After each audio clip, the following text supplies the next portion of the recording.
శ్రీ సాయి సచ్చరిత 24వ అధ్యాయం. బాబా హాస్యం, చమత్కారం, శనగల లీల,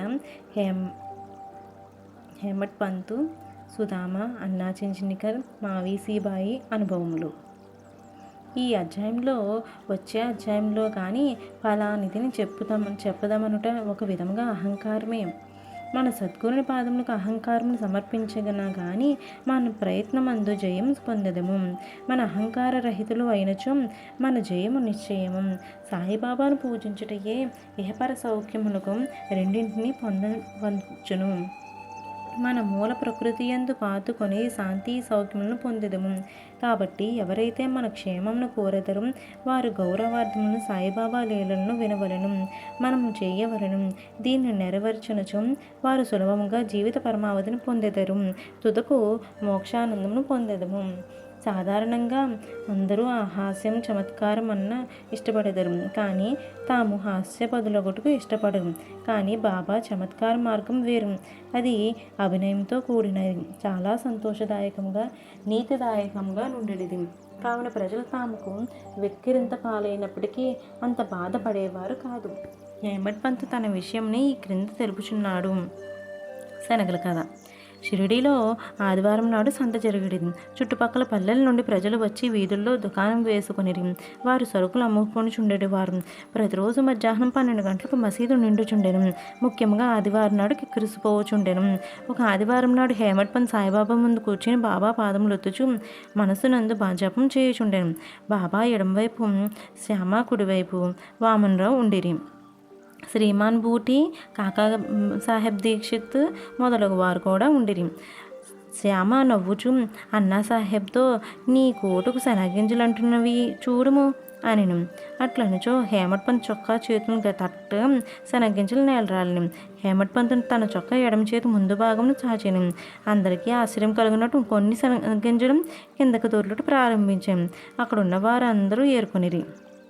ఈ సంఘటన హాస్యమునికి తావిచ్చాను. అక్కడున్న వారందరూ ఆశ్చర్యపడిరి.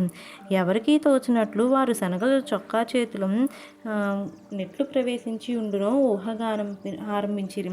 శనగలు చొక్కాలో ఎట్లు దూరి అచట నిలవగలిగినవు హేమట్ పంత్ కూడా గ్రహించలేకుండాను.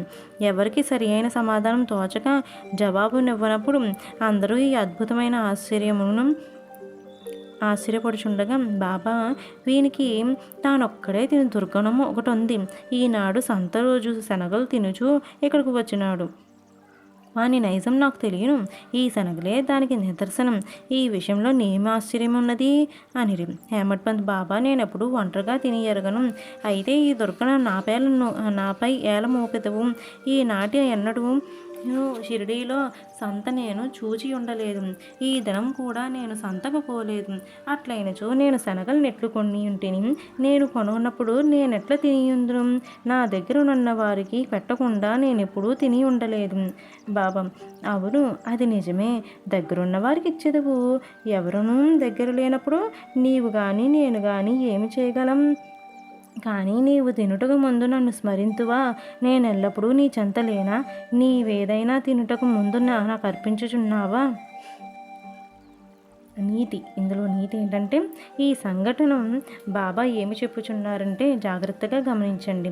పంచేంద్రియముల కంటే ముందే మనస్సు, బుద్ధి, విషయ ఆనందము అనుభవించును. కనుక మొదలే భగవంతుని స్మరించవలను. ఇట్లు చేసినచో ఇది కూడా ఒక విధముగా భగవంతునికి అర్పితమగును. విషయములను విడిచి పంచేంద్రియములు ఉండలేవు. కనుక ఆ విషయములను మొదట గురిని కల్పించినచో వారి యందు అభిమానం సహజంగా అదృశ్యమైపోవును. ఈ విధముగా కామం, క్రోధం, లోభం మొదలగున వారిని గురించి వృత్తులన్నింటినీ మొట్టమొదటి గురునికి అర్పించవలను. ఈ అభ్యాసం ఆచరించినచో దేవుడు వృత్తులన్నీ నిర్మూలనమగుటకు సహాయపడును. విషయములను అనుభవించు ముందు బాబా మన చెంతనే ఉన్నట్లు భావించినచో ఆ వస్తువును అనుభవించవచ్చును లేదా అను ప్రశ్న ఏర్పడును. ఏది అనుభవించుటకు తగదో దాన్ని విడిచిపెట్టదము. ఈ విధముగా మన దుర్గములన్నీ నిష్క్రమించును. మన శీలం చక్కబడును. గురువునందే ప్రేమ వృద్ధి పొంది శుద్ధ జ్ఞానం మొలకెత్తును.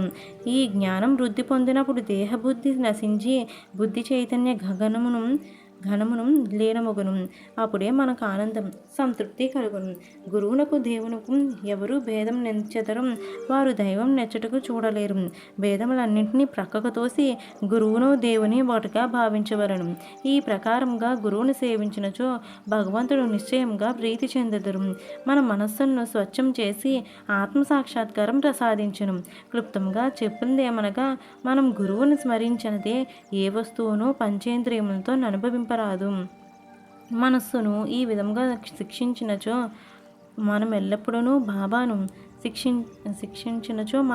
బాబాను జ్ఞప్తి ఎందుంచుకునేదము. మనకు బాబా ధ్యానం ఎన్నో రెట్లు వృద్ధి పొందెను. బాబా సగుణ స్వరూపం మన కండ్ల ఎదుట నిల్చును. అప్పుడు భక్తి, వైరాగ్యం, మోక్షం మన వశమగును. మన మనసందు బాబాను ఎప్పుడైతే నిలపగలమో అప్పుడు మనము ఆకలిని, పిపాసను, సంసారమును మరిచెదము. ప్రపంచ సుఖములను ఎందుగల అభిలాష నశించి మన మనస్సును శాంతిని, ఆనందం పొందెను. సుధాముని కథ. పై కథ చెప్పుచున్నప్పుడే హేమట్ పంతుకు సుధాముని కథ జ్ఞప్తికి వచ్చాను. అందులో కూడా ఇదే నీతి ఉన్నది కనుక దాన్ని ఇక్కడ చెప్పుచున్నాను.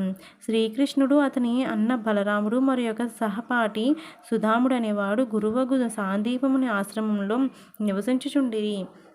శ్రీకృష్ణ బలరామును అడవికి పోయి కట్టెలను తీసుకుని రమ్మని గురువు పంపాను. సాందీపుని భార్య సుధాముని కూడా అదే పని వీరి ముగ్గురు కూరకు శనగలిచ్చి పంపాను. కృష్ణుడు సుధాముని అడవిలో కలిసి, దాదా నీళ్లు కావాలను, నాకు దాహం వేయుచున్నది అనెను. సుధాముడు ఉత్త కడుపుతో నీరు తాగకూడదు కనుక కొంత తాగుట వలన మంచిదే అనను, తడబాగుటం మంచిదే అనెను. కానీ తన వద్ద శనగలున్నవి, కొంచెం తినుమని అనలేదు. శ్రీకృష్ణుడు అలసి ఉండుటచే సుధాముని తొడపై తల ఉంచి గుర్రు పెట్టి నిద్రపోయాను. ఇది కనిపెట్టి సుధాముడు తన జేబులోంచి శనగలు తీసి తినుటకు ఆరంభించాను. హఠాత్తుగా శ్రీకృష్ణుడు ఇట్లా, దాదా ఏమి తినుచుంటివి, ఎక్కడ నుండి ఈ శబ్దం వచ్చుచున్నది? సుధాముడు ఇట్లను, తినుటకి ఏమున్నది, నేను చలితో వణుకుచున్నాను, నా పండ్లు కటకటా మనుచున్నవి, విష్ణు సహస్రనామను కూడా సరిగ్గా ఉచ్చరించలేకున్నాను. ఇది విని సర్వజ్ఞుడైన శ్రీకృష్ణుడు ఇట్లను, నేను ఒక స్వప్నమును గంటిని, అందులో ఒకడు ఇంకొకటికి వస్తువులను తినుచుండెను. ఏమి తినుచుంటివి అని అడగ్గా, ఏమన్నా తినుటకు మన్నా అనెను. అనగా తినుటకేమీ లేదని భావం. రెండో వాడు తదాస్తు అనెను.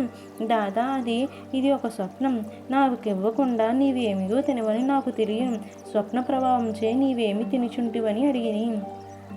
శ్రీకృష్ణుడు సర్వజ్ఞుడని గాని అతని లీలలు గాని తెలిసి ఉన్నచో సుధాముడు అట్లు చేసి ఉండడు. కాబట్టి అతడు చేసిన దాన్ని తానే అనుభవించవలసి వచ్చింది. శ్రీకృష్ణుడు ప్రియ స్నేహితుడు అయినప్పటికీ అతడి ఉత్తరకాలం మంతియు గర్భదారిద్ర్యమునే బాధపడవలసి వచ్చింది. కొన్నాళ్ళకు భార్య కష్టం చేసి సంపాదించి ఇచ్చి పంపిన పిడుగులు అడుగులు సమర్పింపగాను శ్రీకృష్ణుడు సంతసించి ఒక బంగారం పట్నం అనుభవించుటకు ఇచ్చాను. ఎవరికైతే దగ్గరున్న వారికి ఇయ్యకుండా దాన్ని తిను అలవాటు ఉండనో వారిని జ్ఞప్తి ఎందుంచుకొనవలెను. శృతి కూడా దీన్నే నొక్కి చెప్పుచున్నది. మొదట భగవంతుడు అర్పించి ఆ భుక్తశేషమునే మనం అనుభవించవలను. బాబా కూడా దీనినే హాస్యరూపంగా యుక్తితో బోధించెను. అన్నా చించనీకరు మావిసీభాయి. హేమట్ పంతీచుట ఇంకొక హాస్య ఘటనను అందులో బాబా చేసిన మధ్యవర్తిత్వం వర్ణించాను. దామోదర్ ఘనశ్యామ్ బాబర్ ఉరఫ్ అన్నా చించనీకర్ అని భక్తుడొకడు ఉండగలడు. అతడు సరళుడు, మోటువాడు, ముక్కుసూటుగా మాట్లాడువాడు, ఎవరిని లక్ష్య పెట్టువాడు కాదు, ఉన్నది ఉన్నట్లు చెప్పేవాడు, ఎప్పటిదప్పుడే తేల్చువాడు, బయటికి కటున వలె హఠముగా చేయువాని వలె కనిపించెను. వాడు మంచి హృదయం కలవాడు, నక్కజిత్తుల వాడు కాదు. అందుచే బాబా వాడిని ప్రేమించుచుండెను. అందరూ సేవ చేయనట్లే ఇతడు కూడా మధ్యాహ్నం బాబా ఎడమ చేతిని తోముచుండెను. కుడివైపున ఒక ముసలి వితంతు వేణుబాయి కౌజలి అని ఆమె ఉండెను. ఆమెను బాబా అమ్మ అని పిలిచేవారు, ఇతరులు మావిసీబాయి అని పిలిచేవారు. ఆమె కూడా బాబాను సేవించుచుండెను. ఈమెది స్వచ్ఛమైన హృదయం. ఆమె బాబా నడుమును, మొలను, వీపును తన రెండు చేతుల వేళ్ళు అల్లి దాన్ని నొక్కుచుండెను. ఆమె దీనిని అతి తీవ్రంగా చేయుచుండెను. బాబా వీపు కడుపు కలిసిపోయినట్లుగా అనిపించాను. ఇంకొక ప్రక్క అన్నా తోముచుండెను.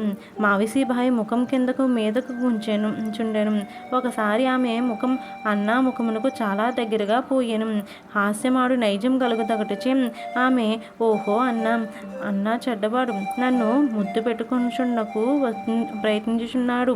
ఇంత ముసలివాడైనప్పటికీ నన్ను ముద్దు పెట్టుటకు సిగ్గులేదు అని అన్నాకు కోపం వచ్చాను. చొక్కా చేతులు పైకెత్తి అతడిట్లను, నేను ముసలివాడిని దుర్మార్గుడు అంటున్నావు. నేను వెర్రివాడినా? నీవే కలహం కాలు దువ్వుచున్నావు. అక్కడున్న వారందరూ ఈ ముసలివాడిద్దరి కలహం చూచి నవ్వుచుండిరి. బాబా ఇద్దరిని సమానంగా ప్రేమించువారు కనుక ఇద్దరిని ఓదార్చవలే తలచి ఈ క్రింది విధముగా నేర్పుతో సమాధానం పరిచిరి. బాబా ప్రేమతో, ఓ అన్నా, ఎందుకని అనవసరంగా గోలు చేయుచున్నావు? తల్లిని ముద్దు పెట్టుకొనుచు దానిలో అనౌచితం ఏమున్నది అని బాబా మాటలు విని ఇద్దరూ సంతృష్టి చెందిరి. అందరూ సరదాగా నవ్విరి. బాబా చమత్కారములకు హృదయానందపూరితులైరి. బాబా నైజం భక్త పరాయణోత్సవం. బాబా నైజం భక్త పరాయణత్వం. బాబా తమ భక్తులకు వారి ఇష్టానుసారంగా సేవ చేయుటకు అనుమతించుండెను. దీనిలో నిద్రలో జోక్యం కలుగు చేసుకోవడానికి బాబాకు ఇష్టం లేదు. ఒక ఉదాహరణ ఇచ్చేదను. మావిసిబాయి ఇంకొకప్పుడు బాబా పొత్తి కడుపును తోముచుండెను. ఆమె ప్రయోగించు బలమును చూచి ఇతర భక్తులు ఆతురపడి వారిని ఇట్లనిరి, అమ్మ కొంచెం మెల్లగా తోమము, బాబా కడుపులోని పేగులు బంగారంలో తెగిపోగలవు. ఇట్లా అనగానే బాబా వెంటనే లేచి కోపంతో సటగా నేలపై కొట్టాను. వారి కంటూ నిప్పు కణమును ఎర్రనయ్యను. బాబాను చూచుటకు ఎవరికి ధైర్యం లేకుండాను. బాబా సటగా చివరకు 2 చేతులతో పట్టుకుని పొత్తు కడుపులోని గురుచుకొనెను. ఇంకొక చివరను స్తంభమునకు నార్చెను. సటగా అంతయు పొత్తు కడుపులో దూరినట్లు కానచుండెను. కొద్దిసేపట్లో పొత్తు కడుపు ప్రేలు ననుకునేది. బాబా క్రమంగా స్తంభం వైపు పోచుండెను. అందరూ భయపడి ఆశ్చర్యంతోనూ భయంతోనూ మాట్లాడలేక మోగవాండ్రులై నిలిచిరి. బాబా తన భక్తురాలు కొరకు ఈ కష్టం అనుభవించిరి. తక్కిన భక్తులు ఆమెను బాబాకు హాని లేకుండా తోమమనిరి. మంచి ఉద్దేశంతో వారు ఈ మాటలు అనిరి. దీనికి కూడా బాబా ఒప్పుకొనలేదు. వారి మంచి ఉద్దేశమే బాబాను కష్టంలోకి దించినందుకు వారు ఆశ్చర్యపడిరి. ఏమో చేయలేక కనిపెట్టుకుని చూచుచుండిరి. అదృష్టముచే బాబా కోపం తగ్గాను. సటకాను విడిచి గద్దెపై కూర్చుండిరి. అప్పటి నుండి భక్తులకు ఇష్టానుసారం సేవ చేయనప్పుడు ఇతరులు జోక్యం కలుగు చేసుకునరాదని నీతిని నేర్చుకొని ఎవరి సేవ గట్టిదో బాబాకే గుర్తు. శ్రీ సాయినాథ నమః. 24వ అధ్యాయం సమాప్తం.